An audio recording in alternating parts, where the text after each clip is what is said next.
Who's your emergency contact? Who should we notify in the case of death? Welcome to the USP, where I spent the last 2+ decades of my life. I kind of got sidetracked and lost my place in the last story. But a lot of these stories that when I try to bring them into, to an ending, being able to tell you straightforward, you'll get the story, but you won't get the whole picture or as much as I can elaborate on. So going back to the last episode, I'm in Florence. And when I get there, there's a lot of stuff that's going on with my homeboys that aren't kosher. And like I said, as soon as I left Florence, the homies in another spot reached out to my wife, relayed messages to her. So when I'm on the phone with her, she's like, hey, I got a couple things I need to talk to you about when I come and visit you. And I'm coming in a couple weeks. So once she said that, I kind of just fell back a little bit and just observed and try to just do my background check, do my homework as best as I can as far as all the people that's there with me. At the time, there was Sonny, we call him Kimchi. He was in my block, Korean dude. There was Scope Blow from Glendale, out from here. There was KO. We just call him K. He's Hmong from California. Then we had Dong. He's a Vietnamese dude out of Portland, Oregon. Then we had Raja. He's from India, but I think he's out of California. And a Tonga dude named Tonga, who's out of Frisco. So Tonga and Raja are celly. There's always something going on when I meet Tonga. Because Tonga, when I was in the Smooth program, when I left Atwater, he had stole on one of the homies. He had took off on one of the homies, Mojai, because he didn't agree with one of the decisions that Mojai made for the car. But Mojai made the right decision. This motherfucker here had no business in putting his hand on the homie. He's Tongan, so he's at least 5'10", 5'11", 300 pounds. The homie Mojai is an old Chinese man. I didn't consider him old then, but he was like 55 years old. It was in 2016, and about 5'2", So when I hit the compound and I run into it, but the homie had squashed the incident already, whatever. They DP'd him or whatever. They figured it out or whatever. So, but that's automatically going to be in the back of my mind because Mojai is my friend, But at the same time, if the homie say, hey, this incident is squashed or whatever, to the best of my ability, I'm going to try to honor that. But I'm not perfect. So anyway, like I said, I fell back, went to go get a visit with my wife. I haven't seen her, to me at the time, like forever. So when she came, it felt like, people always say like a cloud lifted over you or that big ass chip on your shoulder just lighten up. For me, it was different because I don't know how to describe it. For me, it's life. She was my lifeline every single day since, it took me 4 years when I first met her before she allowed me to call her. But once I was able to make that first phone call, I spoke to her every single day after that. Every single day, twice a day, 3 times a day. Sometimes I'd be on the phone for 2 hours straight all morning, cycling through 4 different people's phones. That's how I started getting written up for phone shots in Atwater, because I had 4 people, different pack number, You know, when you get on the phone, you got to wait an hour before you can call back. So if I got 4 phones, I call, 15 minutes, hang up, use the next one. While this one's waiting, use the next one. By the time I'm finished with my 3rd phone, the 4th one is ready to, to click back on. So I'll be up, some days I just feel like, the only sound I want to hear is her voice. So I get on that phone all day long. So having that taken away from me for those couple years, not being able to talk to her, not being able to see her, at the time, I'm just doing my time. I'm just getting through my day. I'm just figuring out my routine, reading my books, writing my letters to her. It's just, this is the situation that I'm in. No amount of crying, no amount of moping is going to change my situation. So I'm not going to sit there and mope and whine about it. I just keep trucking. I keep going, pushing forward. Every day counts. Every day brings me a day closer to the gate. But, so you're not really aware of the toll that it's taken on your body or your psyche, because it's really your psyche. But your body, because your psyche is like maybe suppressing your hunger or whatever. It's just, it's hard to describe unless you've experienced it. And it's hard to relive because, the emotion is so intense. So when she, when I'm sitting there waiting for her to come in the visiting room, I know she's here. They called my name up here. But until you see them, until you put your arms around them, you always have that doubt that maybe something's going to happen and this visit's not going to happen.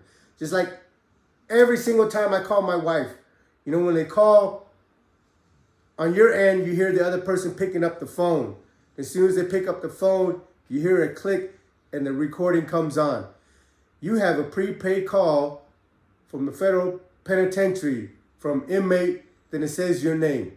Then it says, if you choose to accept this call, push 5. If you refuse to accept this call, push 7. When they're saying, if you choose to accept this call, push 5. I know once I hear my wife picks up that phone, that she's going to accept my call. I know that. I know that just like the sun's going to rise in the east tomorrow. But in that split second, before she pushes that 5 and connect our call, I get the butterflies and the jitters. Just like, maybe, whatever she changed her mind today and just like, hey, I've had enough for you. These last fucking 12 years has been some shit. I don't want to, you're powerless back there behind those walls as far as anything that you can do to contribute to the relationship. You can't be there for them. The only thing you can do is 15-minute phone calls and a letter, man. Some I miss you cards, Christmas cards, birthday cards. You're really just in a very helpless, vulnerable position. So I don't speak for anybody else. I just speak for me. And when I'm sharing these stories with you, I have to share the emotions that I experience with all these different things, whether it's participating in a riot or just get on the phone with my wife. So my wife comes and sees me, after the tears and the hugs and all this stuff, we settle in. And it's amazing that, as soon as she sits down, she wiped away the last couple of years of not being able to see her or talk to her, and everything's right again in the world. I credit her a lot for the reason that I'm home today. Because having her in my life has forced me to take a second look, a third look, a fourth look at situations that I'm so readily to get myself into. But I also, we also had the conversation in the beginning that, yeah, even though having you in my life is going to make me take a look at something, a couple times before I act, but also understand that, yeah, I might get a chance to go home 15 years down the road, but I'm not going to jeopardize my well-being and the way I live and the way that I'm able to move around in hopes that I make it home in 15 years. So whatever situation that comes my way while I'm here, while I'm in here, if I can't do anything to avoid it through conversation, then I'm going to deal with it, But also understanding that everything doesn't have to be so serious, especially now, because I have somebody to come home to. I have a life to look forward to. So being in Florence, I had 5 years left when I got to Florence. So that conversation that I had with my wife played a role in how I transitioned while I was in Florence. But right now I just got there and the yard needs to be cleaned up. So my wife tells me these dudes are suspect, these dudes fucked up or whatever. The paperwork I got on that I have in my possession is from a dude named O. It's for a dude named O, but he's no longer there. He had checked in a few weeks before I got to Florence. But he's gone. He's checked in. Now, the people that's left on the compound needs to figure this out. So when I come back, I overhear a conversation. I'm walking out of the chow hall. I just got done eating. I'm leaving the chow hall.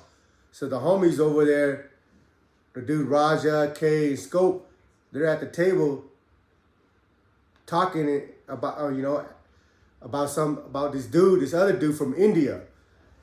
India meaning from India across the Atlantic. I guess he had come on the compound, and Raja, he's from India too. And he was Indian, so Raja brought him in, introduced him to all the homies, to other people that he was our people, then found out his paperwork was fucked up and ran him up and checked him in.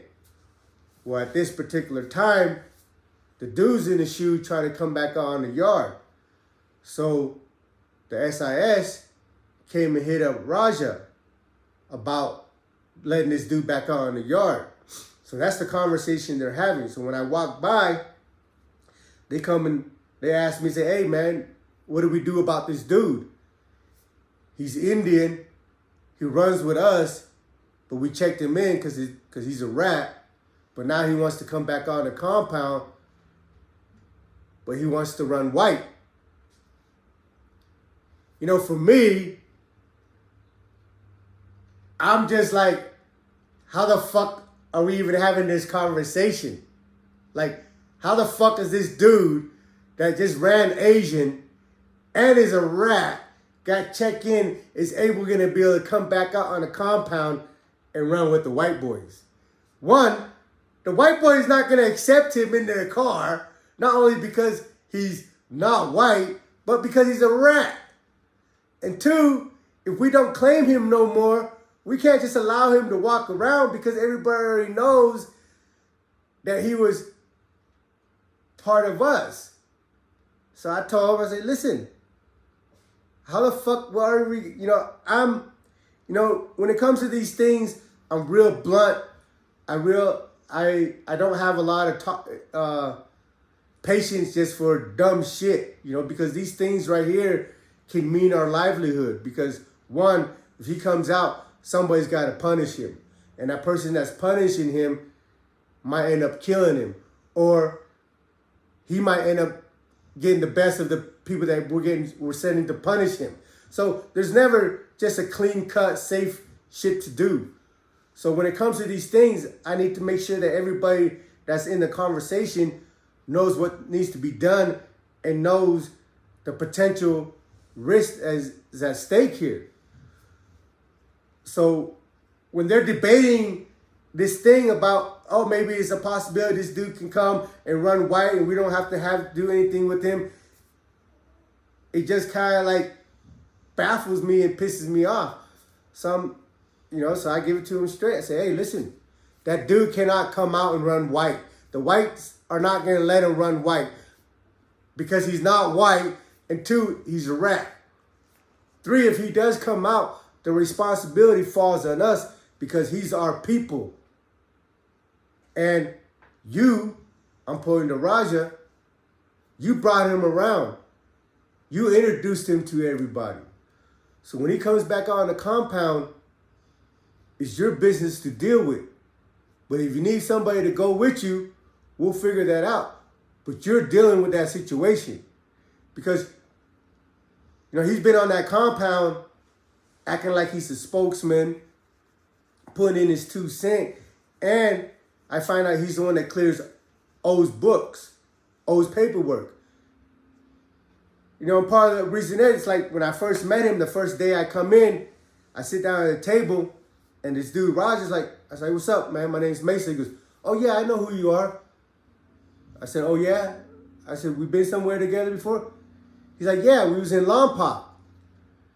As soon as this dude told me that he was in Lompoc with me back in 2001, all my spider senses, red alarm went off. Because while we was in Lompoc during that time, there was a few incidents that we had got into that forced all the homies to come out of their unit so we could have a conversation about the incident. And this dude sitting across from me, Raja, if he said he was in Lompoc in 2001, that bitch motherfucker name never came out of the unit. Because I don't remember him for 1 second while we was in Lompoc. Never saw him, never spoke to him. But he said he was there. He said all the people that was there, whatever unit that he said he came out of, everything was correct, except for me personally, I never saw his ass. So that raised the alarm for me. Now I'm trying to find out what prison he just came from. Because when you run into people that is only at a certain spot for less than 2 years, less than a year, and they've been in 10 years, but been to 8 different prisons, that's a red flag. There's something wrong with this motherfucker because for one reason or another, he's not able to last long on the yard. Just imagine, 8 different prisons in 10 years. You're spending at least 7-8 months of those time before you get shipped out from that prison in the shoe from the time you got into the incident. So these people that travel around a lot, different prison in a few short years, there's something wrong with them. I've been down 24 years. I was in 6 different prisons. 2 of the prison that I left was because the prison got too crazy and they had to shut it down and turn it to an FCI. The other spot that didn't shut down, in Atwater, I was there for 7 years. In Victorville, I was there for a little over 2 years. In Florence, I was there for 5 years. So that's the conversation. I kind of just made it simple. This dude is our responsibility. When he comes out, you got to take care of it. Now, a couple of days later, because at this time, we got a couple of homies that's in the shoe. KO and Scope, they catch me on the walk, going to rec, and like, hey, we just hollered at SIS about a couple of homies. They say they're going to let a couple of the homies out.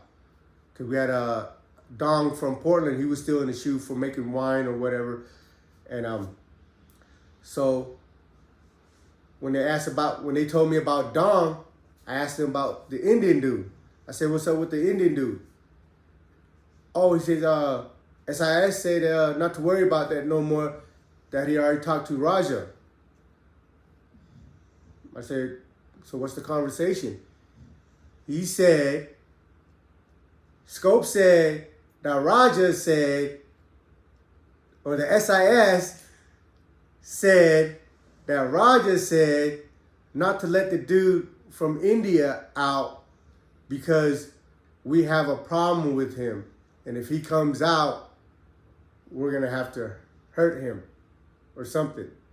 So the SIS is not letting that dude out. So when Scope relayed that to me, all three of us just looked at each other, and for us, it's a violation for you to insert the administration, the police, in your issue.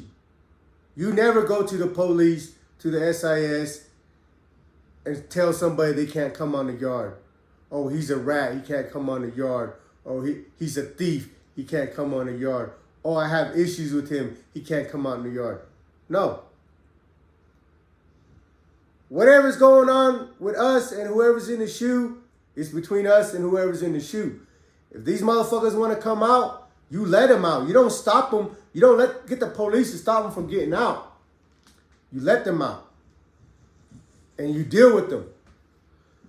So the question I asked Scope and KO was, okay, one, do you believe this is what was said? What SIS just told you about this dude, do you believe it? You know, they both nod their head. The reason they believed it was because Raja was the one been designated to take care of the situation if the dudes come out of the shoe. So it all makes sense and it all fits and it was believable. So I said, well, if you guys believe it, then you know what he did is a violation. Now, me personally, I'm already suspecting Raja is fucked up already anyway, because he tried to tell me he was in Lompoc with me and I never saw his bitch ass face. And two, from since then, he's been around in a few different yards. So, so I already know this dude's fucked up. I just haven't had, like I said, I just came back from visiting my wife and I'm in the process of doing my due diligence to make sure that I make the right call, because I don't want to be one of the dudes that are doing things for personal reasons, because that shit's going to catch up to you. And when it catches up to you, all the punishment that you dish out is going to come back to you tenfold. And two, I really didn't come to Florence to be anybody's spokesman or representative or anything of that nature. I had a few years left, so I'm just trying to come and lay in the cut until I go home. Because now, being in Florence, being 2017, I can see the light. Like, it's a possibility that I can make it. But I find myself in this situation. The homies ask for my advice. They ask for my guidance, my opinion. I'm not going to walk away, so I give them mine. So this is what we got going on. Raja needs to get knocked off because he's talking to SIS, saying things that he ain't supposed to. So a few days later, I'm going to Chow. We had picked Tonga, Raja Selly, and Kim, Sunny, the Korean dude, to smash Raja. So I leave Scope and KO, because, you know, I only been there a couple weeks. So I leave it to Scope and KO to have the conversation with these dudes to set it up or whatever. So, and at this time, I just had twisted my knee playing handball. You know, I've been locked down for 2 years. I came on the compound thinking I could just go into the to the gym and duke it out. Anyway, I ripped my knee. I re-injured my knee. I had to put a heavy-duty knee brace on it. So on this day, I just hurt my knee the day before. I got my heavy-duty knee brace on. So I'm going to the Chow. I'm walking to the Chow by myself. I go there. We don't have no tables in the chow hall. The Asian Islander in Florence at this particular time didn't have any tables. But the Native American had 6 tables. 3 on one side and 3 on the other side. So when I came through, it was just an understanding that we could sit at any of those tables, and we just shared the tables and the TVs with the natives. So I made it a habit to sit at a certain table every time I come in, because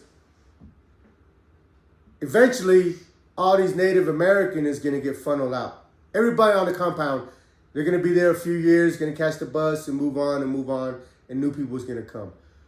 My reason for sitting at a particular table repeatedly every chow is to get people accustomed to seeing me sitting there, whether they're Mexicans, blacks, Native Americans, you know, because as the old ones leave and the new ones come in, the new ones are being taught the policy of this particular prison. So when they come in and they see me sitting at this table, subconsciously, they're going to recognize that's my table. That's my table. So that's the reason why I do that. So I always go sit at this particular table. So on this day, I go and sit down. And the hit's supposed to happen today. Tonga and Sonny supposed to jump on Raja and knock him off the yard. So I'm the first one in the kitchen as far as like my peoples go. So I go sit down, and I'm just keeping an eye on the people coming into the chow hall. So I leave to go to the snack bar to go get me a salad and a drink. So when I come back from the snack bar back to my table, the Tonga dude is sitting to my right. But he's not sitting inside facing the table. He's sitting outside, out the stool where his back is leaning against the table. So he's sitting on my right, facing me kind of. And then we had this new Laos dude that just came off the bus. He's from Kansas City, Kim. His name is King. He just did 15 years in the state and had like 3 or 4 more years in the feds, and they sent him to Florence. Earlier in the morning, I just went and gave this fucker my care package. I went and gave him my brand new set of sweats, some toothpaste, soap, you know, all the hygienes, just the regular shit. So Tonga is sitting to my right, and this Laos dude comes over. You know, he's skinny Laos dude comes over, and he's on my left. So Tonga tells me, he goes, hey, about that situation. I said, yeah, because we're gonna handle that. I said, all right. He goes, but King is gonna go with me instead of Sonny. Sonny is the Korean dude that lives in my block. But King just came off the bus. So I guess when they went and approached Sonny saying, hey, we're not knocking off Raja, or Tonga and Raja went and approached Sonny without Scope and KO's knowledge. You know, they're just doing behind the scene because they know Tonga knows he has to knock off his Sally Raja. So him and Raja plotted. They got the new kit. They went to Kim, to Sonny, to tell him that, hey, they're going to hit me. But Sonny is like, oh, no, I don't want nothing to do with that. Because he knows that these two dudes don't have the juice to be making this type of call. So he was smart enough to like, hey, I don't want nothing to do with that. So right away, they went to the new Laos dude that just came off the bus that doesn't know the politics or doesn't know what's going on in the compound yet. And he agrees. So I'm in the kitchen, sitting at the table. But you know, my spider sense has been percolating since I've been on the compound. I know this compound is not kosher. There's a lot of funny stuff going on over here. So I never really let down my guard, especially when I came on the compound. I kind of disrupted their energy because they were kind of like cool with just overlooking each other's paperwork and not enforcing certain policies, certain rules that we as men live by. So when I came, they knew they couldn't just exist in that middle ground no more. You know? So Tonga tells me, yeah, Sonny's gonna go in with me to go put in that work. I said, all right. Bah! I get hit in the eye, right? So my mind's like, oh, I'm the work. Sonny punches me in the eye. He swings at me and he hits me. Bam! So I jump off the table and I just go into my natural survivor mode. I don't know what's going on, who's it with. I was taught a long time ago, when you're in a confrontation, don't ever ball up and curl up, because when you ball up and curl up, all you're doing is giving your assailant free access to you. They're not even slowing down their punches or anything because they don't have to defend themselves. You're just balled up. So everybody, so coming through the system to tell you, man, if you're getting yourself in a situation, just keep all your limbs moving. Doesn't matter if you know how to fight or not. If you keep your arms moving, your legs, whatever, at the very least, it's not going to give the people that's assaulting you a free shot, and it's going to make them hesitate. So when dude hits me, I go in my mode. Bop, bop, bop. I don't know where he went. I hit him a couple times. He went over the rail where, because our table is right where they serve. So there's a rail between our tables and a little walkway where you come pick up your tray. So I turn around and me and a Tongan dude going at it. I can't put no pressure on my right leg because I just twisted my knee. So I'm just trying to keep him off of me. I'm keeping my arms moving. Bop, bop, bop, bop. Next thing I know, I'm in the air because the police had rushed in, picked me up, and body slammed me. Bam. So they come, they body slam me, secure me, hog tie me, whatever, take me out of medical. I can't see my reflection, but I can see like a dark spot over here, like my eye is hanging over my face or whatever.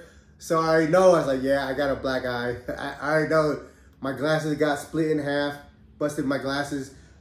But that was the only time I can honestly say that I got hit. Because after that, from every account, and you don't have to take my word for it, but everybody at the chow hall, when I came out of the shoe 7 months later, everybody in the chow hall that was there told me that I won, that I was the one whooping them. So I'm gonna go with their version. Like I said, I'm just in a survivor mode. But everybody said I won, that I whooped both of them. I'm just gonna run with it. I'm just gonna take them as their word and tell you guys that I whooped them too because they said it. So I'm saying it because they said it. But yeah, this is it, man. This is the last 5 years, USP Florence. It never stops. Tune in. If you like it, share it with everybody.